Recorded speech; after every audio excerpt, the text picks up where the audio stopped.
গণেশ পূজা কয় গণেশ ওই 7 তারিখে গণেশ পূজা ওই এটাও আমরা যে কবর দিয়ে করছিল এটাও এরকম আর সবাই দেশ উন্নতি হন লাগিয়া বা নিজের শরীর বা বালা থাকা লাগিয়া এটা মুরগি বা ডিম দিয়া এগুলো পূজা দেখি। ভগবানের কাছে কি প্রার্থনা করলেন?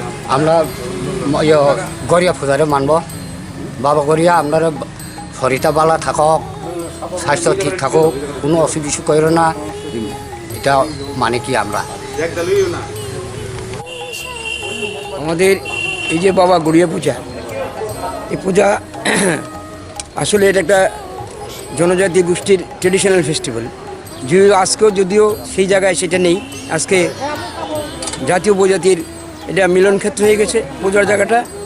আর আমরা এই পূজার সার্বজনীন পূজা হয়ে গেছে। আমরা নেতাজি ক্লাবের তরফ থেকে এই পূজাটা করে আসছি। এবার 29তম পূজা। গতবার আমরা করোনার মহামারীর জন্য আমরা করতে পারিনি, এবার আমরা প্রশাসনের কাছ থেকে অনুমতি পেয়েছি। সমস্ত রকম বিধিনিষেধ মেনে, প্রশাসনিক বিধিনিষেধ মেনেই আমরা পূজা এবং মেলা আমরা করব। আমরা আজকের দিনে রাজ্য তথা দেশবাসী, সকল দেশবাসীর মঙ্গল কামনায় বাবা গড়িয়ার কাছে প্রার্থনা রাখবো যেন এই যে করোনা পরিস্থিতি তার থেকে যেন পরিত্রাণ পাওয়া যায়। সাথে সাথে সকল ত্রিপুরাবাসীকে আমরা আমন্ত্রণ জানাই আমাদের এই পূজা এবং মেলার আনন্দ ওনারাও শেয়ার করুন। আমার নাম তপন রায়, আমি নেতাজি ক্লাবের কনভেনর। ধন্যবাদ। আপনারা জানেন যে আমাদের নেতাজি ক্লাব দ্বারা প্রত্যেক বছরেই আমরা এই যে ঐতিহ্যবাহী গড়িয়া পূজা, সেই গড়িয়া পূজা এই মাঠে আমরা প্রতিপালন করে থাকি। সেইভাবে এই বছরও আমরা প্রশাসনের অনুমতি নিয়ে আমরা এবারও আমরা এই গড়িয়া পূজা করছি এবং নেতাজি ক্লাবের আহ্বায়ক কনভেনার শ্রীযুক্ত তপন মোহন রায় এই পূজা করার জন্য প্রশাসন থেকে অনুমতি নেওয়ার জন্য উনি সমস্ত রকম ব্যবস্থা করে দিয়েছেন। আমরা সেখানে বিডিওকে পূরণ করার জন্য করোনা ভাইরাস যে আক্রমণ, সে আক্রমণকে প্রতিহত করার জন্য যে সকল বিধি, মাস্ক পরিধান করা, দূরত্ব রাখা, স্যানিটাইজার ব্যবহার করা এবং সকল রকমের বিধিকে আমরা পালন করার অঙ্গীকার দিয়ে আমরা আমাদের এই পূজা করছি।